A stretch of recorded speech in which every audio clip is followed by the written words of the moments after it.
Hi, so this is the 10th lecture of the deep learning course, and this one is going to be about generative adversarial networks. So we saw last time some techniques to generate data, so non-volume preserving networks on the variational autoencoder. And the GANs fall in this category. So there are techniques to train a network such that if you inject the network with nodes from the control distribution, for instance, uniform or Gaussian, the output to the network will be samples following the data distribution or close to the data distribution. So the core notion in the GANs is the idea of adversarial training. So this was the overall idea was proposed by Goodfellow in 2014. And the so-called GAN is composed of actually two networks. So one is a generator, which is what is truly of interest in all this. It's a network such that if it gets as input a z following a simple fixed distribution, it will produce the real distribution as output. And together with this network, we train a second network called the discriminator, whose role is not to produce data, but to discriminate the real data from the fake ones. So on this approach is adversarial in the sense that G is going to be trained to produce data as close as possible to the real stuff, in the sense that D will be fooled. So D will not be able to discriminate a sample if it to predict if a sample is a true sample coming from the data set or a sample produced by D. So D tries to differentiate real and fake samples, and G tries to confuse D in its task. So it's adversarial in the sense that they are really targeting opposite objectives. So a bit more formally, I'm going to call the big X the signal space, so it can be images or sound or whatever. And I'm going to call D the dimension of the latent space. And the generator is going to be trained so that so it's a mapping from RD, so a random vector dimension D, so a real vector of dimension D, maps to the space of the signal, and it's going to be trained so that ideally, if it gets random normal distributed Z as input, produces sample following the data distribution as output. Here I'm going to focus on normal distributed Z, but in many cases people are going to use uniform distributions or others. And the discriminator goes from the signal space to 0, 1, and it is trained so that if it gets a sample as input, it will predict the probability that the sample is a real one and not fake, coming from G. So let's consider for now that G is fixed. So we don't train G, we consider it's a given. How can we train D? So this is quite easy, because what we can do is to take, if we are given a bunch of real points, what we can do is to generate as many fake points. And now we have a labeled training set. It's really a binary classification problem. I can say the real samples comes with label 1, and the fake samples come with label 0. So really, G of Z1 is the first fake sample, G of Z2 is the second fake sample, etc.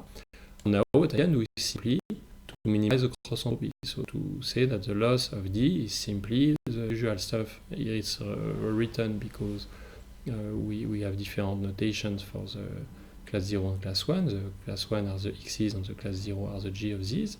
So it's simply the sum of the log of D over the X's and the sum of the log of 1 minus Z over the G of Z. Okay?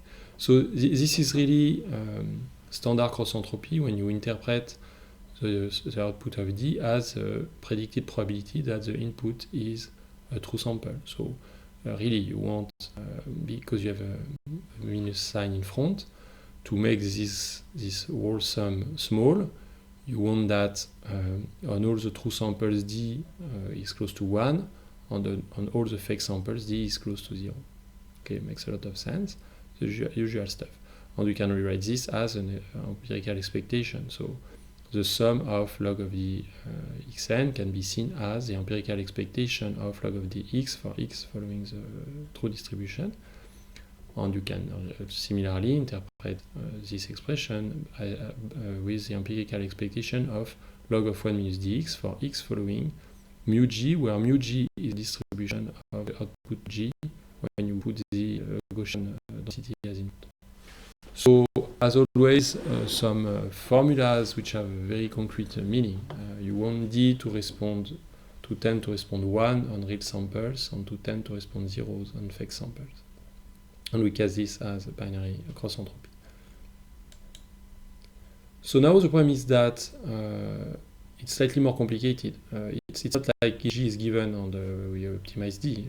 Our goal is to produce G. Our goal is to train G such that if you inject Gaussian noise into G, you get an output that follows, that looks like the real sample, that follows the same distribution as the data. So now we want to do the two things at the same time. Means we want to, at the same time, to have a very good D, which does a very good job. It can really separate the real samples from the fake ones. But we want also to optimize G so that D is full. So it may look like a bit hairy, but in the paper from 2014, Goodfellow and colleagues provide a quite simple analysis of what is the resulting equilibrium under reasonable assumptions. So I'm going to define V of dg is this score. So it's the empirical expectation of the true distribution of the log of d plus the empirical expectation under the generator distribution of log of 1 minus d. So this is minus 2 the cross entropy of the previous slide. So this score is going to be high if d is doing a good job, because this is going to be close to 0 and this is going to be close to 0 and this is negative. So it's going to be high if d is doing a good job, and it's going to be low if g fools d. G is doing a good job in the sense that D is not able to separate the samples produced by G from the real samples. So now our ultimate goal would be to come to G star so that for any D, D does not do a good job. So there is no, if your generator was perfect, there would be no way to train a discriminator, because by definition the densities would be the same. So what you want is a G star such that that minimize the best score you could achieve when you optimize over D. So you want G star arg min over G, the max over D of the value G. Really, it's a worst case regarding G. It's really, you want the G so that if you pick the best discriminator for this guy, it's still a very bad discriminator. So it's really the usual analogy is somebody making fake money. Is doing a very good job if you want to select somebody able to make fake money, so that if you pick the best expert in detecting fake money, really adapted to this guy, really the best expert against this guy, it will still be a very bad expert, will not be able to make the difference in fake and real money. So now I'm going to call D star of G the optimal discriminator against G. So this is the best expert against G. Now my goal in life is to find a G star that minimizes V between for the best discriminator against G and G. Okay? This is just writing, so this V is basically minus the cross entropy, so I want it to be high for D and low for G. This is my overall goal. I want a generator that fools the best discriminator against it. And this is how I rephrase it for the coming slides. Okay, I want a generator G star such that the score for against the worst discriminator for it would still be very low. So now I'm going to rewrite this. So remember, VD of G is this expression. I can simply rewrite it like this. Here there is no rocket science. I'm simply the expectation for x following mu is the integral for all the x's of mu x, this quantity dx, and the expectation under mu g is integral for all x of mu g of x log 1 minus dx dx. Okay, so it's simply under reasonable assumption of support of the densities and stuff and continuity, but yeah, technical detail we don't really care about. So I'm just rewriting it like this. So this analysis comes from the Goodfellow's paper of 2014.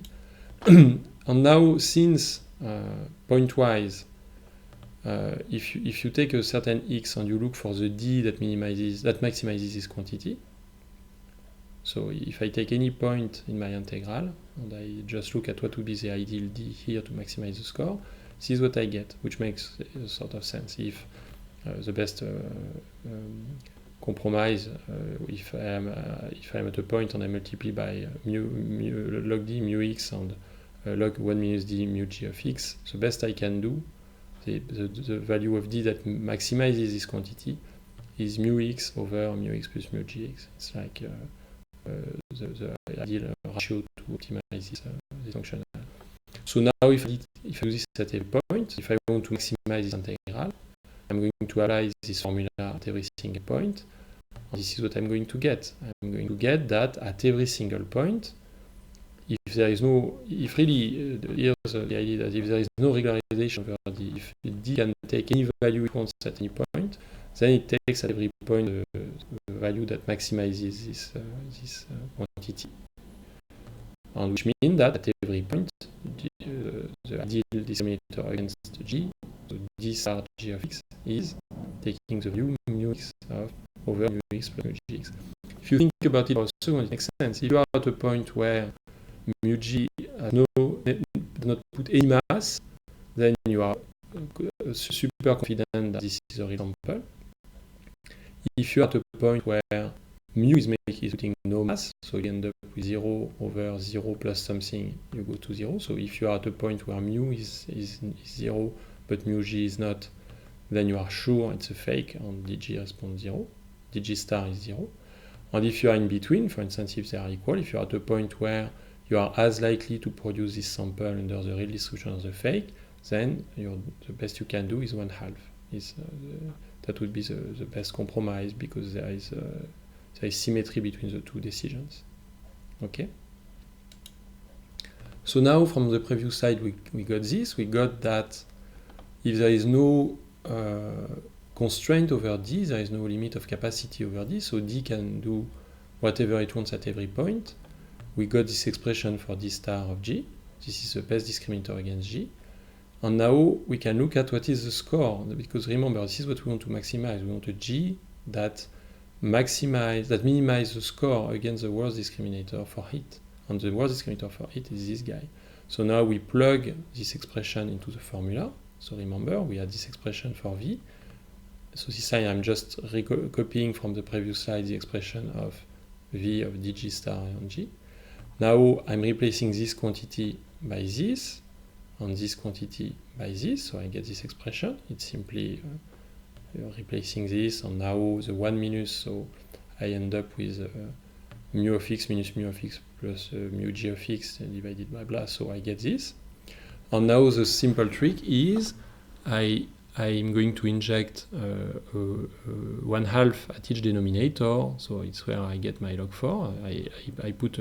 I divide this denominator and this denominator by 2, and I have to add to subtract a log 2 for this guy and a log 2 for this guy, because to compensate, to keep the sum equal. And now if I have a 1/2 at the bottom, this expression will end up being this guy.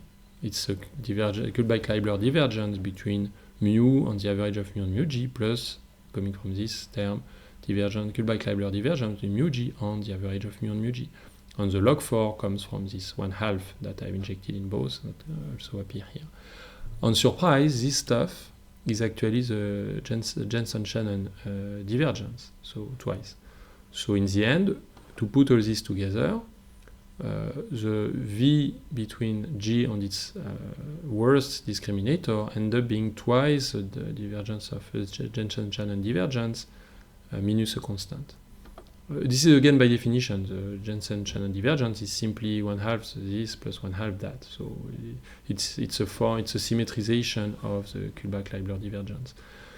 On the Jensen-Shannon divergence is a quite reasonable dissimilarity measure between distributions. So now putting all this together, it means that if we minimize this, so if we minimize v between g and its worst discriminator, if we manage to minimize this, what we get is that we minimize the Jensen-Shannon divergence between the true distribution on the generator distribution.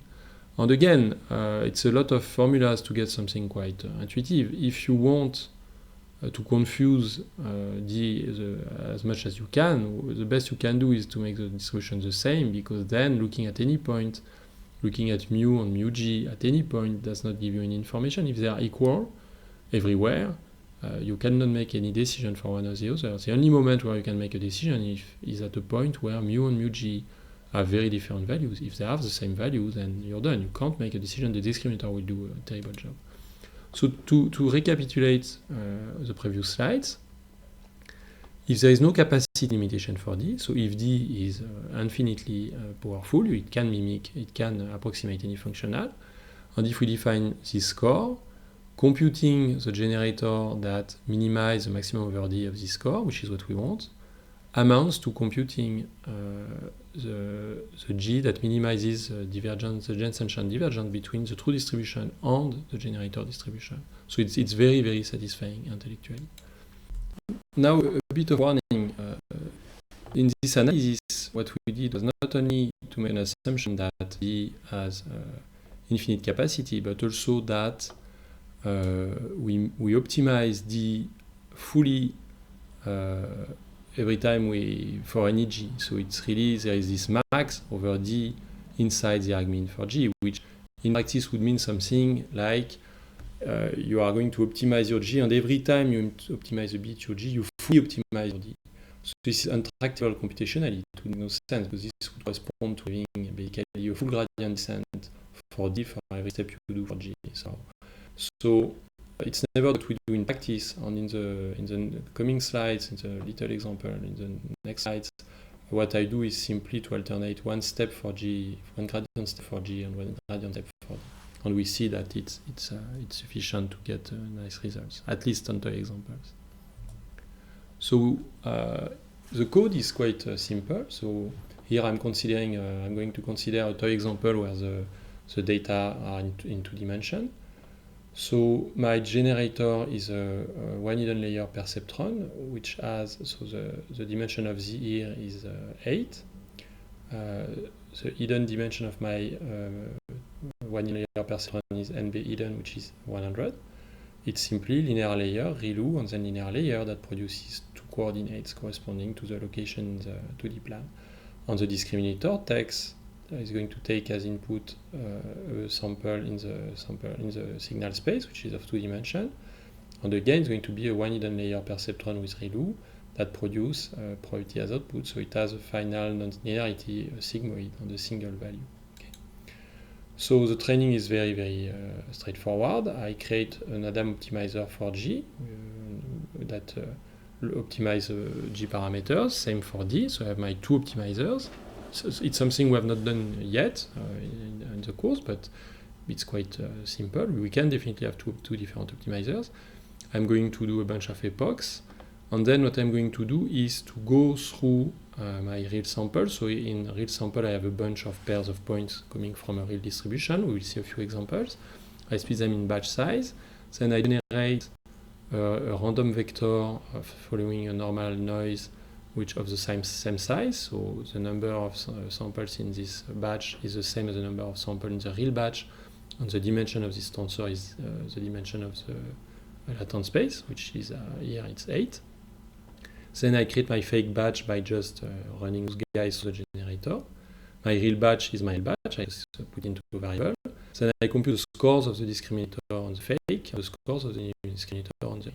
This code could be made slightly more efficient because there are values I don't use later. It's written like this to be clearer.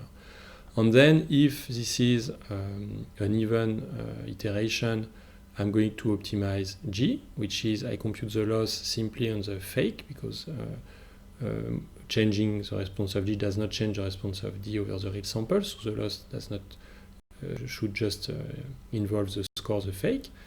And I simply want to minimize the mean value of the log of 1 minus D over the fake. So it's really, once more, beauty of PyTorch and Autorad. I simply compute my loss, set my gradient to 0, do my backward step, and do my step, my backward pass, and do my gradient step, my optimizer step. And then for the odd iterations, I'm going to do my step for D. In that case, the loss is minus the mean of the log of the other values on the 1 minus d of 1 minus d over the fake. Again, I do the same stuff. So very, very straightforward optimization. This is the kind of result I get. So here in the different slides, I'm going to show different ground truths. So here, for instance, so each of the sides will look the same. The blue dots are the real points used to train.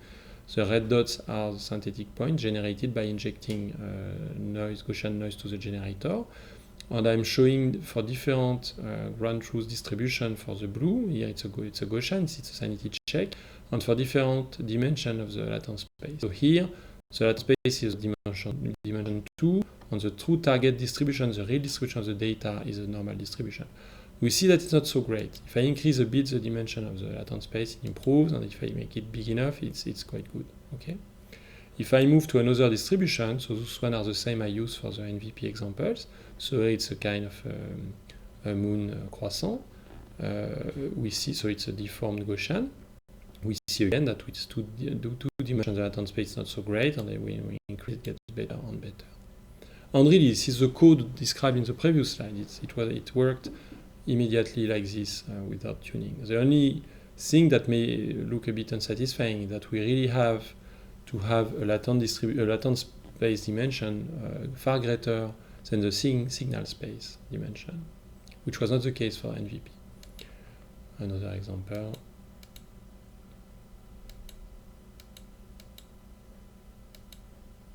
This one is very difficult because there is a strong continuity in the distribution, so it's quite hard for the network to see this through the gradient. It's very, very hard. Okay, so we see that it works, and it works well. Now there is a technical point when you deal with real data, which is that when you are in a realistic setting, it's easier for the discriminator to do his job. In the synthetic example, a single point, to know that a single point is fake, you only have two scalars to make your decision. So of course, if you are very far off from the real points, it's easy to say it's a fake one.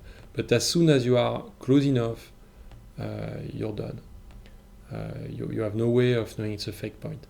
When you are dealing with a real signal, such as an image, it's far easier to spot the fake, because as soon as there is any inconsistency, let's say your image is slightly too blurry, is slightly too red, is slightly too blue, is slightly too dark, the smallest statistical inconsistency can be spotted by the discriminator and completely kills the generator. The discriminator can very easily make a very, very strong decision, a correct, very strong decision. So which means from an optimization perspective that often you don't see the gradient to train G, because maybe something I should have insisted a bit more. And in this scheme, the gradient that is used to train G has flown through D before, so it's really the loss is always computed on the output of D, of the discriminator, and then it flows through the discriminator through backpropagation, and then it flows through G again through backpropagation. So something happens is that in some way the discriminator is going to tag through backprop what part of the signal are wrong, and how they are wrong, how they should be changed to make them more confusing. And so what happens is that in practice, that at first the generator is very bad. When you start with a random network, of course, it produces nothing that looks like real stuff. So the discriminator will very easily classify the samples as are incorrect, so which means that this quantity will be very close, will be very far on the fake sample on the negative side. It will be in the because D is bounded between 0 and 1, you will be on the saturating part of the final nonlinearity, which in my case was a sigmoid. So you are going to be on the exponential tail far away in the exponential tail, which means this guy will be very, very, very small, will be exponentially small. The problem is that log of 1 minus x, the log function around 1 behaves linearly, behaves like the identity, which means that if you add an exponentially small quantity for this guy, you get an exponentially small quantity outside the expectation, outside the log. and which means the gradient will be dead. So a standard trick proposed in the original paper by Goodfellow and others is to replace this term by this. So instead of minimizing expectation of log of 1 minus e, you minimize minus sequential of log mi. So log e. So it's the same stuff. You want this to be very close to 0. Yes, indeed. But now the log is going to compensate for the exponential tail of the nonlinearity. So doing so make a system makes the overall optimization problem far more stable. They call this the non-saturating cost, because the log is fixing somehow the exponential tail of the final nonlinearity of it. Keep in mind that this is what you do for G. It's when you train G, because your problem is that the gradient for you propagate to G should not die. But when you train D, you keep the original loss. So those are some results from the 2014 paper. They are not so great compared to what is achieved those days, but this was already 4 years ago. And as you can see, it works pretty well. It generates some nice digits, faces. The CFAR images are not good, they are washed out, really not very realistic. And you can imagine that a discriminator here could do a good job. So here, so here it's a fully connected model, and it's a convolutional model for both the generator and the discriminator. And what we are going to see in the coming slides, that the main issue in GANs is the complexity of the training. So in practice, the first issue with GAN training is that we are not anymore in this very comfortable situation where we are minimizing some stuff, and we do the gradient. And the gradient, by definition, if you move just a little bit, by definition, your stuff you want to minimize is going to go down. There is no other choice. This is a strong truth from mathematics. So the point is that now here we are not minimizing the loss anymore. We are minimizing it for one of the model and maximizing it for the other. So there is no reason whatsoever, at least no simple reason, that this stuff will converge. It could completely explode. Maybe you are increasing more than you decrease, and you are going to oscillate, and horrible stuff will happen. It actually happens. Convergence may be oscillating terribly and diverging. And then the second problem, even if you have convergence, is the so-called mode collapse. So the mode collapse is something quite obvious intuitively. Imagine that I have a database of images of boats and cars, and I train my generator, and my generator only produces images of cars. In the end, the images are very, very realistic images of cars.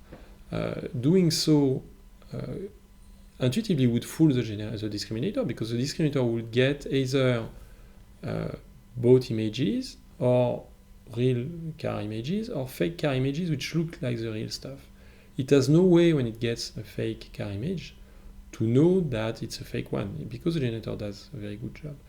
The only way that the overall optimization system will catch this is that, doing so, the discriminator can be sure that when it gets a boat image, it's a real one. So if you have the so-called mode collapse, which is the generator is going to completely forget some subpopulation in the true population. It will model only a subset of the true population. The only way this will impact the quantity you're optimizing is through the discriminator doing a perfect job on the part of the population that the generator does not cover. Again, if your generator produces perfect images of cars, and the true distribution is composed of both images of cars on boats, then the discriminator can do a perfect job on the boat images, because a boat image can answer always it's a true one. So it's quite indirect for the generator, for the overall optimization problem, to catch this, because it has to catch this through the fact that the generator could be hurt by starting to generate boat images. And finally, another general problem with all the GAN industry is that it's quite hard to assess performance, because in some way you would like to assess performance with principled probabilistic measure, but they require an exact density model, and this is exactly what we are trying to get.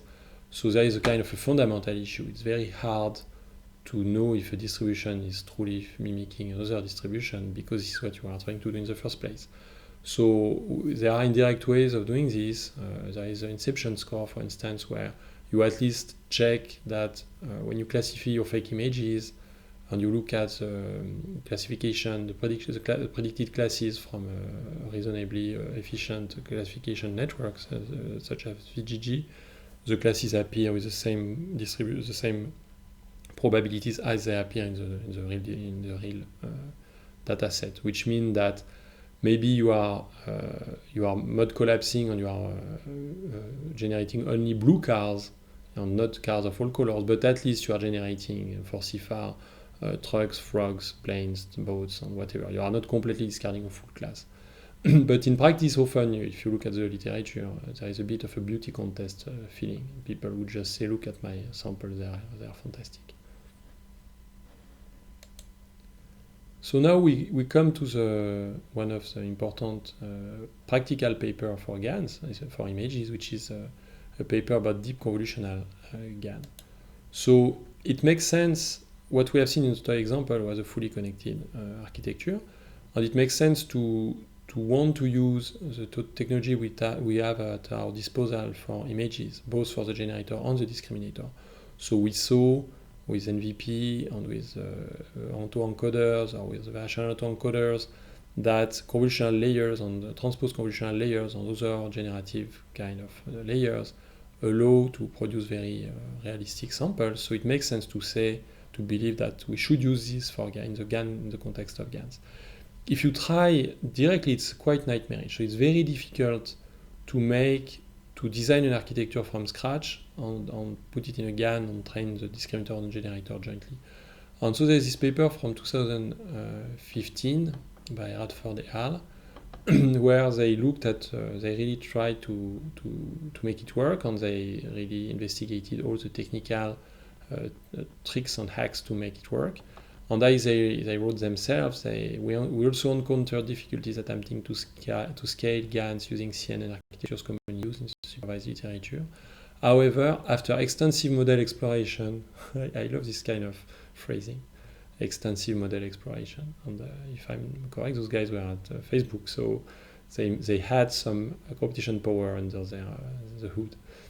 We identified a family of architectures that resulted in stable training across a range of data sets and allowed for training higher resolution and deeper generative models. So I just quote this sentence, this paragraph, because it's almost scary. It means that it's going to be some tough work if you want to do this from scratch. So those are the rules they came with. They replace pooling layers with strided convolution and strided transpose convolution. So strided convolution in D and strided transpose convolution in G. So it's something we discussed already. You can definitely replace pooling layers with strided convolution, because in some way a strided convolution is some kind of pointwise pooling. Instead of you replace a bunch of values by one picked among them. They use batch norm in both the discriminator and the generator. They remove the fully connected hidden layers. They use ReLU in G in the generator, except for the output where they use hyperbolic tangent. And they use leaky ReLU for D in all layers. So it seems there is an intuitively kind of common tune, which is that all those tricks obviously look like making things easier. So for me, it gives a bit the feeling of the kind of magic people were using for standard networks in the 90s. They had this kind of, this is easier than train than this. But this seems reasonable to me. Pooling kills the gradient more than strided convolutions. ReLU is a good stuff for deep architectures. Leaky ReLU is probably a bit more easier to train because the gradient does not die on the negative part. So this is the form of the generator. So you get 100 dimensions as input, and you go through transpose convolution again and again and again until you get your image of size 64 by 3. No pooling, no fully connected. So you can download the reference implementation in PyTorch. This is what I did at this Git repo. This is what the generator looks like. So it's again, it's nice to illustrate the piece of code to show that there is no magic. It's really transpose convolution, batch norm, relu, transpose convolution, batch norm, relu, really as usual. And then for the discriminator, it looks a bit like, there is a bit this feeling of the autoencoder where you are going to reflect for every transpose convolution in the generator, you have a convolution the discriminator on the size corresponds. So you go from your image to a final decision, and you alternate leaky relu as they suggest with a slope of 0.2 on the negative part, convolution leaky relu, convolution batch norm leaky relu, etc. They have this strange custom weight initialization that I tried to switch it off, and it was working as well, so I'm not sure, but whatever. Then they use binary cross entropy loss, which is the cross entropy. It's the equivalent of the cross entropy loss, but for in the binary case where you have a single unit as output. So if you remember, the cross entropy loss in PyTorch expect to get a number of scores on each sample equal to the number of classes, and it will compute the cross entropy loss based on this. This loss expect a single value per sample, not two, and will simply compute the cross entropy when you interpret this as a probability. So it's simply in the case where you have a single unit whose value between 0 and 1 correspond to your binary prediction. They create an input vector, a noise vector. They define some label for the real and the fake. I suspect they did some experiment by making them strictly between 0 and 1 instead of Boolean. They create the two optimizers as we did for the toy example. They go through the epochs, and then they update the network with the usual loss. So standard stuff. I won't go into detail, but it's really immediate stuff. They move on the GPU, they just pass through the discriminator, compute the criterion, which is binary cross entropy, and do their step, and then they do on the fake. So the only thing that they do first on the real and then on the fake. And for the generator, if you see there is no 1 minus the value, they take by taking the criterion over the output directly, they actually implement the non-saturating loss we described in a few slides before. And the results are extremely impressive. So those are real images from the bedroom class of the Elson dataset. And what I'm going to show in the next slides are generated samples, where for each sample the z is kept constant across epochs. So I'm going to show each slide correspond to an epoch, so when we move forward in the training, and each image corresponds to the generator, or the sample generated by the generator for a z that remains the same, which I picked the g's randomly initially, but then I kept them across epochs so that we see how the generator changes during training, and which for me is maybe the most impressive part of all this. So those are the generated images after one epoch, and again it's awesome, so because really it looks like bedrooms. But what is even more impressive in my opinion, that if you take any of this image, for instance this guy, so you have definitely something that looks like a bed with a bed head or whatever it's called, and then a window or a painting beside. And if you move through the training, the structure, the semantic structure of the scenes remain identical. You still have a painting, you still have something that looks like a bed, and again and again. If you look at this guy, for instance, so if I go back, what you have is a window, and something that looks like whatever, a wardrobe, a piece of furniture. And then if you move, it still looks like windows and a piece of furniture. Again, window, now it looks like more lighting on the wall. So very, very impressive stuff. Extremely impressive stuff. And you can imagine people are so excited about this because it really looks like we do it. So we really have a way of generating high dimension, realistic high dimension signals that are going to fool any criterion designed to spot them. It's very, very impressive. Okay, so then after those impressive results, people started to investigate a bit more the difficulty of training the GAN. So you have this oscillating effect, mode collapse effect. And if you think about it, there's a true issue in the justification we gave with Jensen-Shannon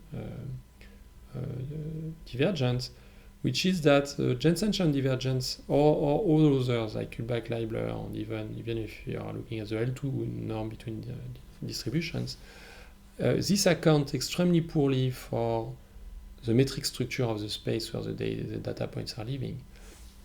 In some way, if you take two distributions of finite support, as soon as they are disjoint, all those measures of discrepancy do not see the distance between the distributions. They see those divergence measures are happier if you align the probabilities pointwise, but as soon as the stuff are disjoint or are just further away, it's not seen through the divergence. So let's take an example, a concrete example. Here I'm considering two distributions. Both are on 0, 1, so on R, on the real numbers between 0 and 1. The first, on both have two components. One is one half of the mass is a uniform distribution between 0 and 1, so that I don't have exploding values on the weirdness due to dividing by 0 and whatever. So both distributions have one half of the mass uniformly distributed between 0 and 1. And the other half of the mass is in a little interval of size delta. So both distributions look like flat everywhere with this little peak somewhere. Okay, and they differ because those two little bumps are x away from each other. So simply, if x was 0, they would be aligned, and if x is greater than delta, they are disjoint. And if you compute the Jensen-Shannon between those two guys, you get a formula which looks atrocious, but the only way it depends on x, we can forget this stuff. So this is positive.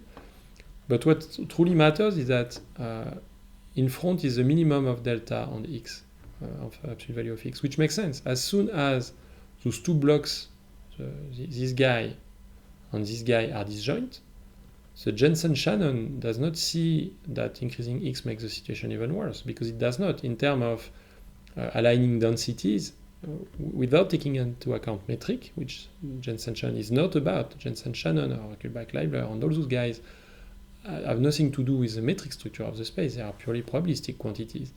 They may care about the metric structure of the space because you have a density model that itself cares about the metric structure of the space, for instance, a Gaussian model.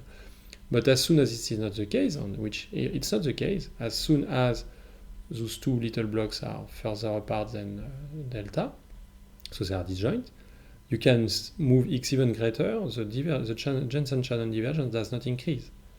So that's quite problematic, because you can imagine if you have your subpopulation of dog images, and your generator is generating something completely inconsistent, the Jensen-Shannon divergence will very poorly put a tension through the optimization that will bring back, realign those two stuff.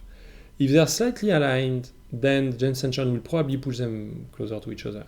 But if they are very, very different, then you're done. The loss will not reflect the fact that there is that moving your incorrect blobs is closer to the correct blobs. It's better than pushing it away.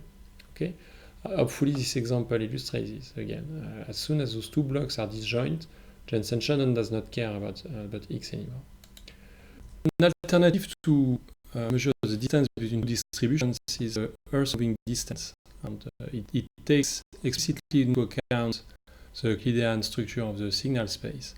So you can understand the Earth moving distance intuitively as the minimum amount of effort you need to move from one configuration, say, of bags of sand to another configuration. So imagine you have bags of sand in your garden and you want to rearrange them a certain way. You can measure what is the minimum amount of effort you need in terms of mass, time, distance to go from one configuration to another. So we can take a simple example with two distributions where the numbers. So the first one is this one. It's a it's uniform, it's one quarter of the mass uniformly between 1 and 2, 1 quarter of the mass uniformly between 3 and 4, and 1 half of the mass uniformly between 9 and 10. And this second distribution in blue is uniform between 5 and 7. And the Earth moving distance between those two distributions could be estimated by finding an optimal way of transforming the red to the blue. So this is one of those optimal ways, and there are none others. And so the overall Earth moving distance would be 1 quarter of the mass displaced by 4 plus 1 quarter of the mass displaced by 2 plus 1 half of the mass displaced by 3. So the total Earth moving distance would be 4 times 1/4 plus 2 times 1/4 plus 3 times 1/2 equals 3. So this distance is also known as the Wasserstein distance, and the W here. So the abstract definition of the Wasserstein distance is the following. So given mu and mu prime, the Wasserstein distance between mu and mu prime is the minimum over all the distribution over pairs which have the for marginals respectively mu and mu prime of the expectation for the joint distribution of the distance between the two elements of the pairs. So it's really Q is a distribution over x and x for x and x prime, such that distribution the marginal for x is mu, marginal for x prime is mu prime, and then you try to find the Q that minimizes the expectation of distance between from x to x prime. So we can come back to our little example where, in that case, to transform this distribution into this, the red into the blue, sorry, you would have to move this block over there. This block being 1/2 of the mass, you would have to move it by x. So now the Wasserstein distance would be what we expect, which is something proportional to the absolute value of x. In that case, 1/2, because of the mass you have to move in 1/2. So here we are quite satisfied with this, because it truly accounts for the metric. It truly increases with the distance between those two shapes. So this motivates a new kind of criteria for the GAN, which would be, instead of finding GAN that fools that fools all the possible discriminators, we could simply look for a generator such that the resulting density over the signal would be close to the data density according to the Earth moving distance, or to the Wasserstein distance, in which case we would look for G prime being the argmin over G of Wasserstein of mu G. Now the problem is that, given the definition we have for the Wasserstein distance, we do not have an operational way of computing this. So remember, it's a minimum for distribution over pairs, looking for marginal mu and mu prime of blah blah blah.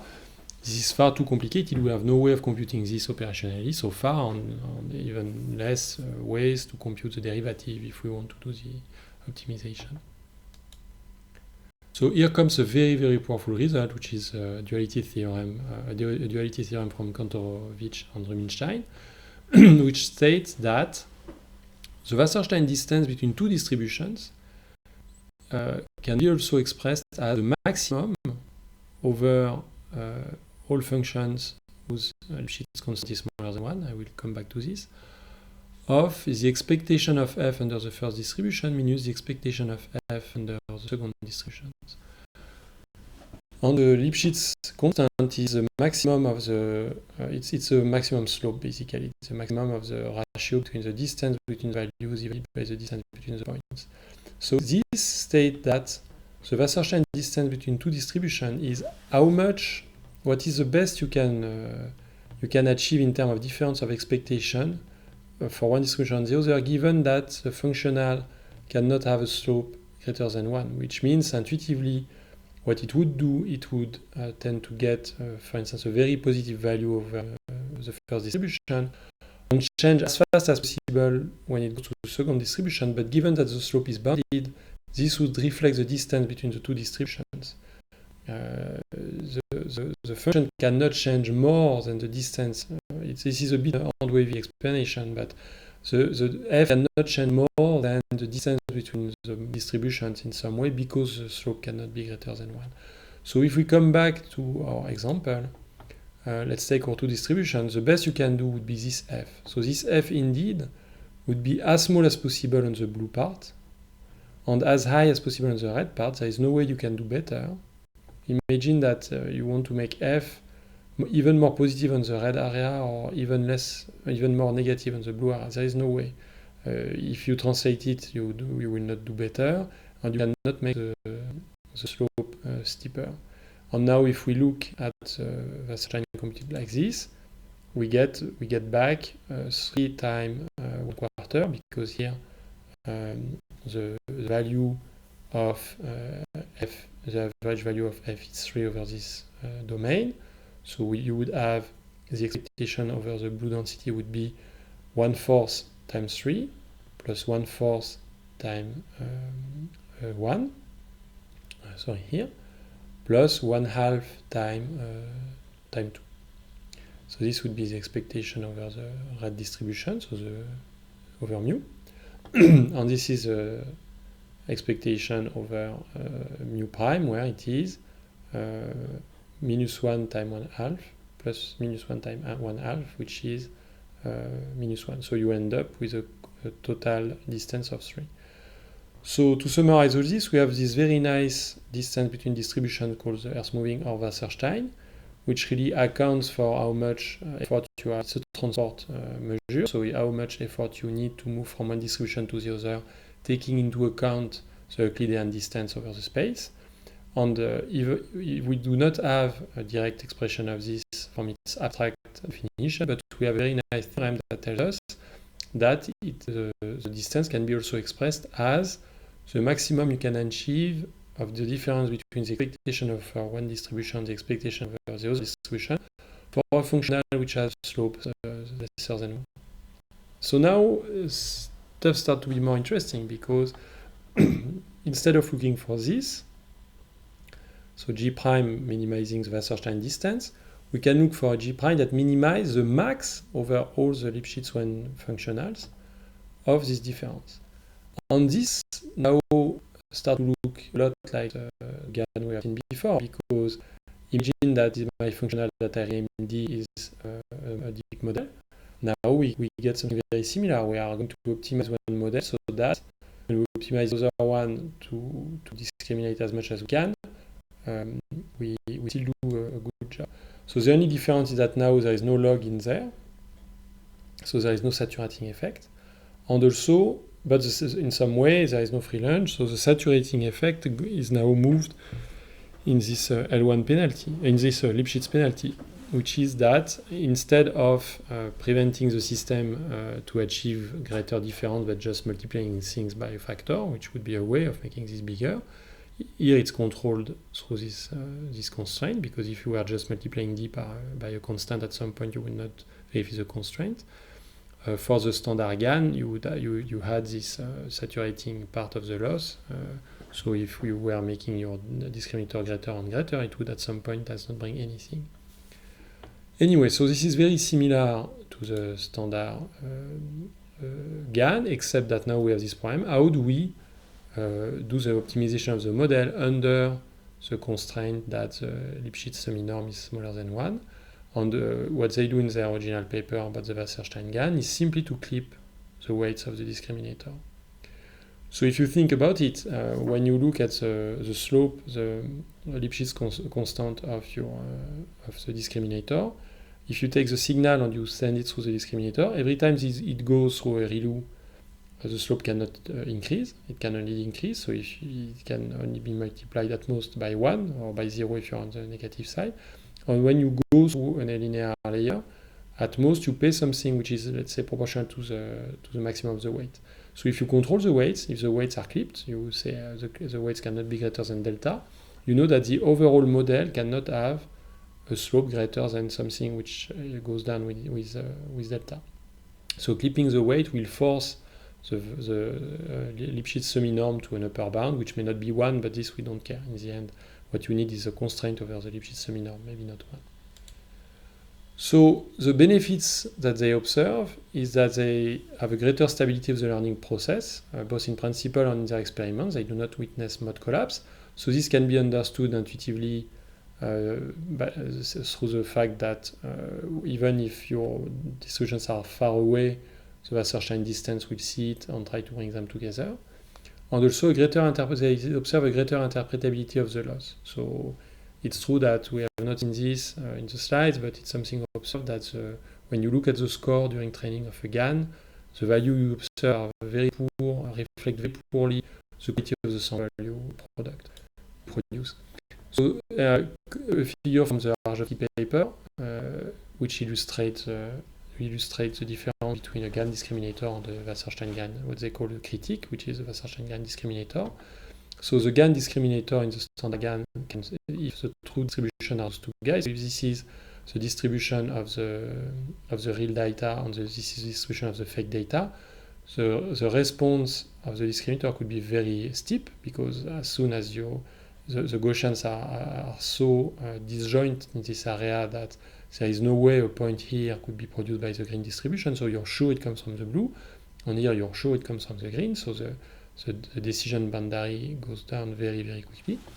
While for the Wasserstein-GAN, it's linear and behaves the same everywhere. So the gradient does not die. And they also observe when they go through iterations of training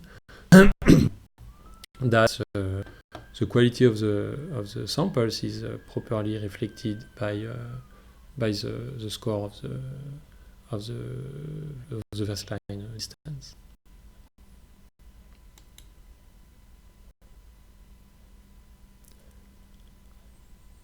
Okay, so now in some way, again, there is no free lunch. So the price we pay here is that the weight clipping is going to kill the gradient at the discriminator level, in the sense that if at some point the gradient tells you you have to increase some weight the discriminator of the critique for the Wasserstein-GAN, and you can't because you just clip, so you would do your gradient step and then you clip back to a bounded value, then your training is going to slow down a lot because there is another form of vanishing. So now, to summarize, the standard GAN, the discriminator can be trained optimally, but it can be so good that now the gradient dies because you end up with some part in the saturating areas of the discriminator, so the gradient does not see, the generator doesn't see the gradient. For the Wasserstein-GAN, what happens is that the generator will always see a non-zero gradient, but maybe you are going to be stuck when you optimize the discriminator. And it's what they observe in practice. Training this for another one makes the training extremely slow. In practice, the convergence time for Wasserstein-GAN is very, very long. So the following paper in 2017 was the improved Wasserstein-GAN that I should maybe not too much explain too much detail, but basically they state that if the discriminator is reach the optimal, so if D star is truly the functional with Lipschitz constant smaller than 1 that optimize this, then with probability 1 under both mu and g, the norm of the gradient is 1, which means that at everywhere this functional is of maximum slope. Again, it's a bit on wavy, but intuitively we can imagine that if the slope is not 1 somewhere, if the gradient is not 1 somewhere, it means that you can do better by pushing even more the functional there, by making it even steeper. And so using this result, we know that if we were imposing this constraint, we would not lose any optimal discriminator, or critique, to use the vocabulary from the Wasserstein-GAN paper. So now it's what is proposed in this improved Wasserstein-GAN, where instead of looking for the D that maximizes difference under the constraint of the Lipschitz constant, you optimize now the same difference, but now you put a penalty term over the gradient norm. So you want the gradient norm to be as close as possible to 1. And they have a trick to do this. So actually for every batch, they also sample uniformly between two samples coming from the face, and they compute the term of there. An important technical point is that this requires a second order derivative. When you compute that, you need to be able, which you can do in both TensorFlow and PyTorch, you need to be able to compute the derivative of a function of the derivative of a function. In practice, they show that this scheme, so that again, instead of putting hard constraints or weight clipping, put soft constraint over the norm of the gradient, is more stable than the standard Wasserstein-GAN in many different conditions. Maybe I should conclude with a note that all those results about GAN, search time GAN, stability, improved search time, etc., are still topics of discussion. So there have been a paper by Google that was benchmarked a bunch of the variations of GANs on a bunch of data sets, and they show that the advantages of a search GAN are not so great. So all this, it's a very nice formal framework, both for the standard GAN with this Jensen channel divergence result, and the Wasserstein GAN with this clear rationale that you want to have the metric of the space involved in the distance between distributions. In practice, you may still be careful and do not hesitate to try one variant or the other, and not completely go for one technique and completely forget the other. We have not still decided. The community has not yet converged to the ideal and definite strategy to train a GAN. So in what I've shown so far, it was a standard GAN. So we put noise as input to the deep model, and we want to have the samples following the empirical distribution at the output. But in many situations, what we want is actually a conditional GAN. So for instance, if we do next frame prediction, where you get a bunch of images and you have to predict the next one, or if you do in painting, where you get the contour, so you want, let's say, to remove an object in an image, so you give the contour and the system has to generate, to synthesize the interior of the contour you drawn, removing what is currently there. Or if you do segmentation, what you want to do is you are given an image, you produce another image with a class per pixel, etc.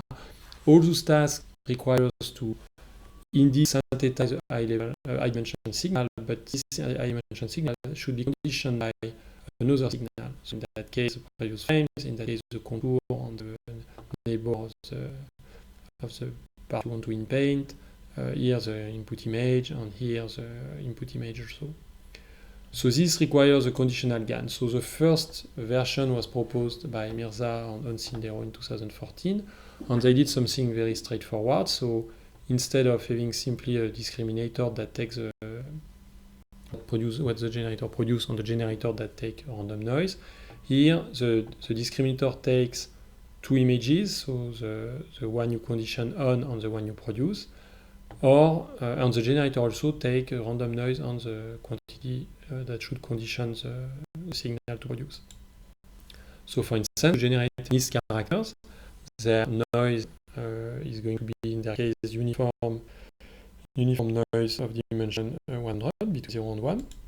And their model looks like this. So the generator gets as input the class they want to produce, which is encoded as a one hot vector of 10 dimensions, because you have 10 classes, plus the noise, which is a vector of dimension 100. It goes into a fully connected layer, another fully connected layer, then a fully connected layer, then a fully connected layer, and you produce your sample.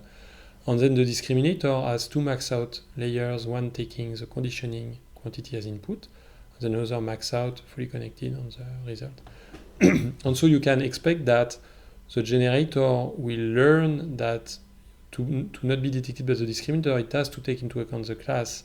Otherwise, it will be very easy. So if the generator starts to produce 2s when it's supposed to produce a 1, the discriminator will really quickly combine those two sources of information, spot that if it gets something that looks like a 2 when it should get something that looks like a 1, then it's a fake image. So this scheme quite clearly is going to let the generator use properly conditioning quantity because the discriminator is able to do so. So this is the kind of results they get. They are not so impressive, but at least they do what they are supposed to do. They are the first attempt at doing conditional GAN, and indeed they produce. So here every row corresponds to a class, and here those are synthetic samples produced by their model after training. The training otherwise is very similar to standard GAN. And so now we come to a very impressive series of work about image-to-image translations. So the main issue to generate a realistic signal is that the value x to predict may remain non-deterministic given the conditioning quantity y. So for a loss function such as mean square error, the best fit which is the conditional expectation, can be pretty different from the map or from any reasonable sample according to the posterior distribution. So let's take a very simple example. Imagine that you have a video of a steel ball bouncing on an object. Let's say you see on one frame how the steel ball is moving, and then you have to predict how it's going to rebound. And due to the configuration, the rebound is extremely non-deterministic. The little steel ball could rebound on the left or on the right. If you try to predict the next frame, and you have this kind of indeterminacy, so even with your full brain and your full physical model, if you have no way looking at the previous frames to know what's going to happen next, and let's say there are two possible futures, the ball could jump on the left or on the right, if you try to predict for the mean square error, so if you train your network to predict an image that minimizes the L2 norm to the true images, the best it can do would be to predict an image which is the average of the image with the steel ball on the left and the image with the steel ball on the right. So it's the best you could do, and it's a very unlikely image. The posterior distribution would be bimodal. It's either a bunch of images with slight variations with the steel ball on the left, or images with the steel ball on the right. But none of those images look like the average of two images there. So the image you would produce by minimizing the L2 loss would be the conditional expectation, which would be the average of the two possible futures, which is far from both the two possible futures. So in practice, it's truly what happens, and you get images which are extremely blurry because they are whatever the point, often you have a slight randomness remaining about the precise placing of edges or fine structure. And the best you can do if you minimize the L2 loss is to make blurry prediction. So the proper strategy would be to actually sample according to posterior distribution. If your goal in life, so you may have two goals. If your goal is purely aesthetic, you want to synthesize nice images, sampling one image would be fine, you would be happy. If you are in a more demanding context where you want to have the proper posterior distribution, then also you could do some Monte Carlo sampling or whatever according to the posterior distribution. What I'm going to show in the coming slides is more the first type. What we want to do is, winning beauty contests. We want to produce convincing and beautiful images in different applications. So in 2016, Isola and colleagues proposed a variant of conditional GANs to address this issue for the translation of images with pixel-to-pixel correspondence. So it could be, for instance, edges to realistic photos. You give me the image of edges, and I put it in a network, and the network has to produce an image which is realistic and whose edge maps correspond to the input. It could be semantic segmentation. You get as input an image, a real-world image, and you have to produce an image with classes per pixel. Or it could be grayscale to colors. You give me a grayscale image, and I have to produce a color. What is great with those applications is that we can build training pairs with pixel-to-pixel correspondence. So I can take real images, extract the edges. I will have pairs of corresponding input and output with pixel correspondence. I can take an image. I say semantic segmentation, but it could be the other way around. It could be in both directions. So you can give me a real image plus annotation for the segmentation, or the other way around. You could give me a real image that I segment automatically, and I try to train a network to do the opposite. If you give me the segmentation, I produce a real image. On grayscale to color, I can take a bunch of color images, make them grayscale, and then I build my pairs. I have the grayscale, and you have to predict the color. So in practice, it looks like this. It's really formulated as a GAN training. So the discriminator gets, for instance, a real image and an aerial map, and has to predict if this pair is a genuine one, if it's a real pair. Or you give me the aerial map, I synthesize a satellite image, and then I give this aerial map on the synthetic image, and the discriminator has to tell me again if it's real or fake. So here it should say true, correct, real, and here it should say fake. So they define two quantities, so something which is a standard conditional GAN loss that we saw in the previous example, but they also look at the L1 discrepancy between the ground truth and what the GAN produces. So the L1 norm pushes toward proper pixel OS prediction, and V makes the generator prefer realistic images to better fit pixel-wise. So without this term, you could have a network that produces realistic images which completely do not render color and do not render certain aspects that you still want to have. You may have variations which cannot be spotted by the discriminator that still are very easy to catch by putting a L1 norm to match the prediction of your generator on the actual ground truth from the training pair. So what's going to happen is that this term is going to push G to actually reconstruct the image as we do usually in reconstruction, in this kind of reconstruction mechanism. And this term coming from the GAN techniques is going to push toward outputs which do not suffer from those very easy cues like blurry image or things that can be very simply catched by a discriminator. Here in this expression, they have switched the meaning of y and x. So x is a conditioning quantity and y is output is the signal to predict the ground truth. For the generator, they start from the deep convolutional GAN that we saw before, and they added some skip connections similar to what we saw for segmentation, where you directly forward connections from layers to layers of same size. And also an interesting point is that they don't input a noise vector Z as we did for the standard GAN. They get the randomness through dropout. So they really inject the Z not as an additional input to the network. So the network has as input only the input image, but they inject the noise through by discarding some units with a dropout. The discriminator is a regular convnet, and there are some technical tricks. They look at overlapping patches of size NN and average the scores for the final one. So this controls the network complexity and allows still to detect the real issues which are blurriness and some inconsistency that can perfectly spot with patches of reasonable size. So this is the kind of results they get, which are very, very impressive. So here, they train a network to predict, to reconstruct an image from the segmentation. So they build the training set by taking the ground truth of the segmentation map, and then they train the generator such that if you condition on this as input, it has to produce this.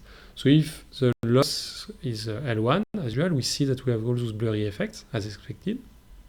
If it's a GAN, we see that it may make some realistic things, but which are very far in terms of color, for instance, from the original image. And if they combine the two, they get those very realistic images. Similarly, they show that here that increasing the size of the patches really bring you something up to 70-70, and then 256 does not help. So you can really build your discriminator. Your discriminator can do a good job by just looking at patches of resolution 70-70. This is another application where you want to go from aerial map to satellite images. And those are actual results, and satellite images to aerial map, so kind of segmentation. Again, labels to photo, pretty impressive. And here it's a data set where some buildings have been labeled in parts, and again, it's very similar to segmentation. So those are actually generated images.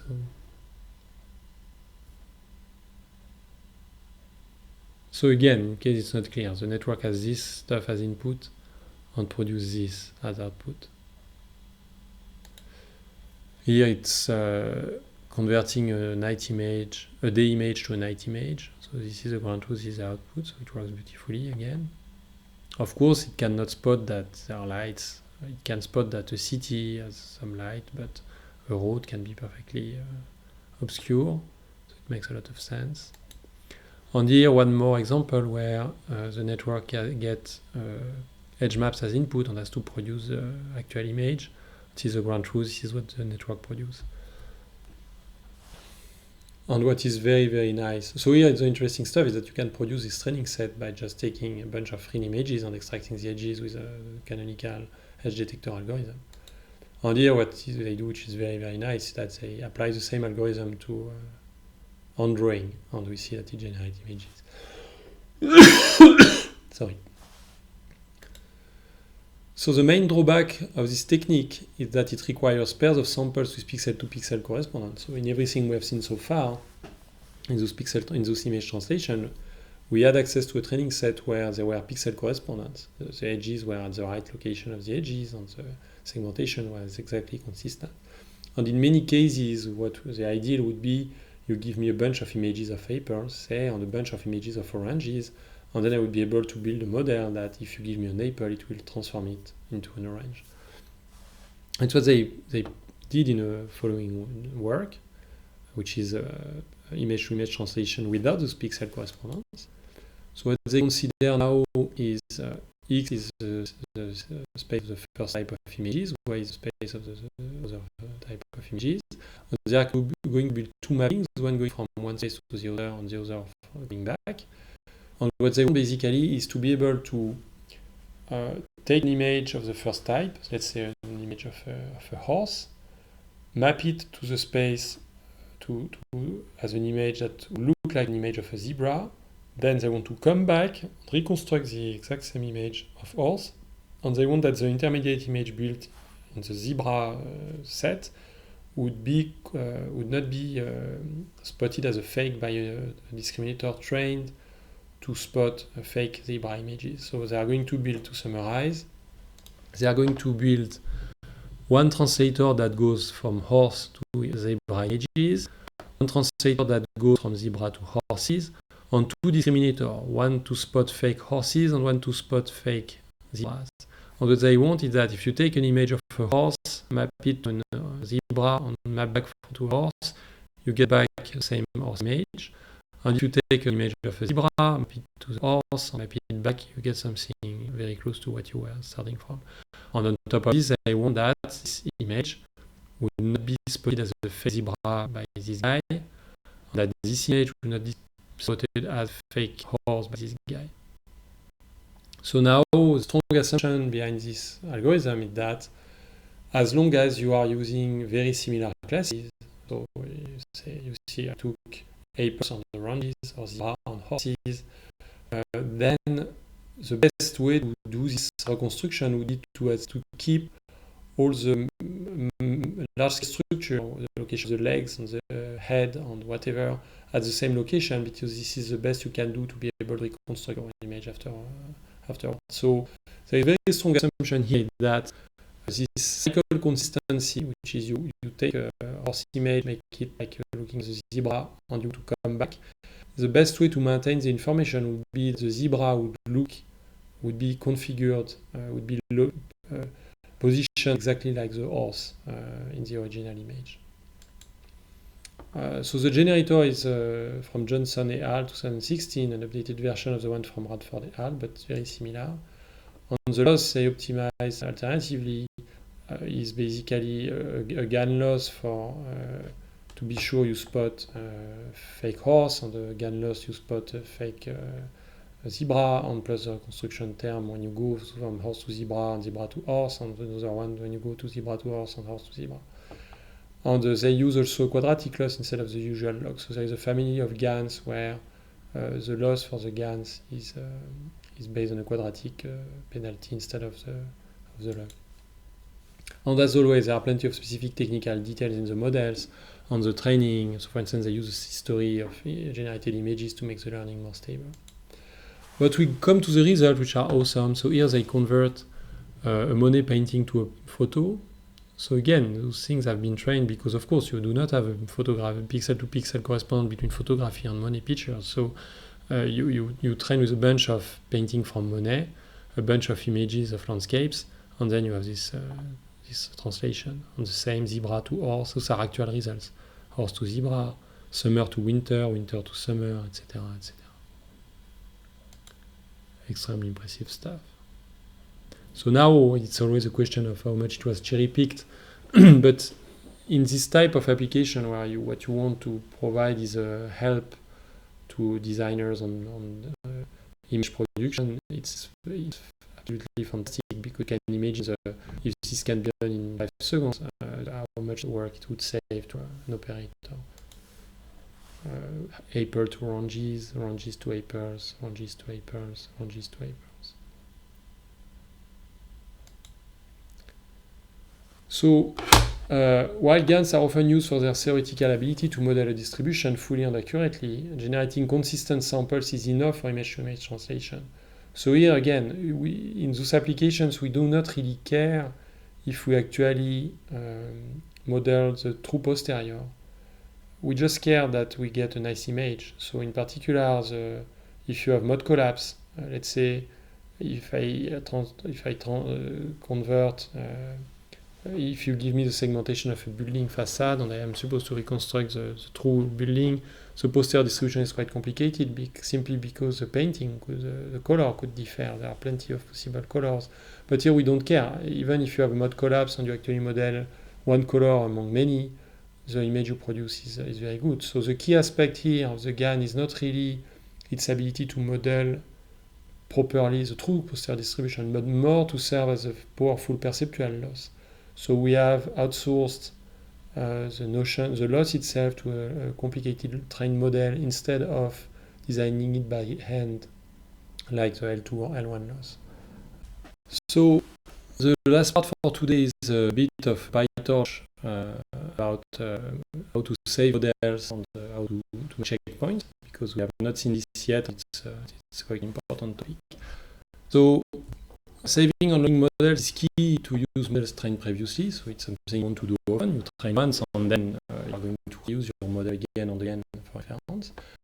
But also it allows to implement checkpoints. So being able to save a model means that you can, when you have a very long training procedure, you can save the model and save the state of the training so that you can either restart after an expected interruption or update meta parameters manually. So either because the IT rebooted all the servers while you had this 1 week long computation running, or because you realized one morning that something went very bad and you want to look at it and maybe fix your code and not restart your training from scratch. It's a very good policy to keep the tracks on disk of the state of the training. So the overall operation, the underlying operation to all this is called serialization, which is something that is general in computer science, which is you have an arbitrary object in memory and you want to transform it into a series of bytes that you can actually put in a file on a hard disk or save through the network. So in PyTorch, the main function to do for serialization is save. You give it an arbitrary object, a variable, and a file name, and it will save this object in this file name, and then you can get it back by you calling torch.load. So for instance, if x is an integer, I save it in x.pth, and I can reload it, and I get it. Okay? But I can also save, it's a very powerful method because even if you have a complicated object, such as a dictionary, you can perfectly save it and get it back. So it works beautifully, you can have complicated objects, etc. So now you can save directly a full model with this. So if I build a model, I can directly and even add additional fields and save it, and I will get back the model with the weird fields I've added. So I create a module using an sequential, and I put this MLP with a tiny little layers and three inputs, one output. I add a field with value 14. I can save it in model, get it back, and everything is in order. So quite simple. Torch.load, torch.save, they do what they are supposed to do. However, if you do this, the problem is that the structure you are going to save on disk is tightly attached to the structure of the data in memory. So in particular, if you change a little bit your code, you move tensors around, or you change a little bit the implementation of your class, you may not be able to reload the tensors where they should be. Torch is going to be confused. So basically, doing this will bound the saved quantities, so the parameters of your model, to the implementation of the model you saved. So the suggested policy is to save something called the state dictionary, which is defined for any module, which contains both the parameters but also the buffers, which may be the batch learning estimate and all this stuff. So additionally to this, so we'll see in the next slide how to do this, a few technical details. First, When a tensor is saved on disk, it is saved with its location. So it will be noted in the file if the tensor is on a CPU or on a GPU, and even if you have multiple GPUs on which. If you want to save buffers you have that are not defined in your own code, you have to identify them by register buffer of modules, so that state dictionary will be aware that they exist and they have to be saved. When you load a model, it is in train mode by default. And also do not forget that an optimizer has a state too. So when you want to save the state of the training, not only the model, you also have to save the state of the optimizers. So now if we put all this together, we can define a checkpoint. So a checkpoint is a persistent object that keeps the global state of the training, both the model and the optimizer. So here I just put a bit of code to do this. So what I'm doing is, this is very similar to what we have seen multiple times. I define my criterion. I define, here I am going to have a variable from the number of epochs already finished, so 0 by default. I create my model, and I create my optimizer. And what I do here is that I define a checkpoint, and I'm trying to load it. So I try, this is a try in Python. Sorry. So if I fail, so I'm trying to load the checkpoint. If I manage to do it, I get back the number of epochs which are finished. Sorry. And then I load the model itself, the optimizer state, and I indicated that I have reloaded the checkpoint with the number of epochs already finished. If I can't find the file, if I had the file not found exception, then I indicated so and do nothing. If I had another exception that something weird is going on, and I stop the execution. And now when I loaded this stuff, if CUDA is available, I move to both the model and to CUDA and to CUDA. And so now in practice, I do my training as usual, so I have my loops through epochs. The only change now is that after each epoch, I create a checkpoint, which is a dictionary with number of epochs, model state, and optimizer state, which correspond to what I used before.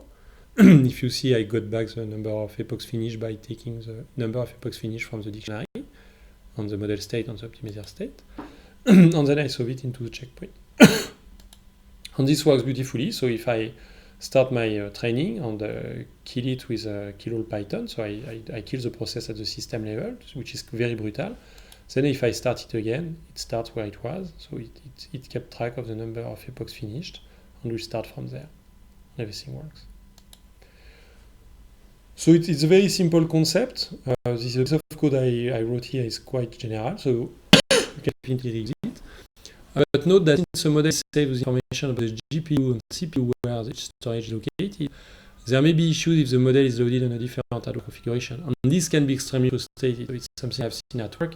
Some people train some heavy model on a GPU, on a PC equipped with GPU, and then they want to reuse them on CPU, and when you load them, you get some weird error because the PyTorch will try to move the tensors that are supposed to be on a GPU which is non-existent, and you will have an error. So here, if you see here, it's what I do. So I save a model. I move my model on CUDA and save it on the disk. If I load it from a GPU on a machine without a GPU, I get a failure. So what I can do to fix this is to use the map location parameter to torch load, which indicates explicitly that the storage should be moved back to the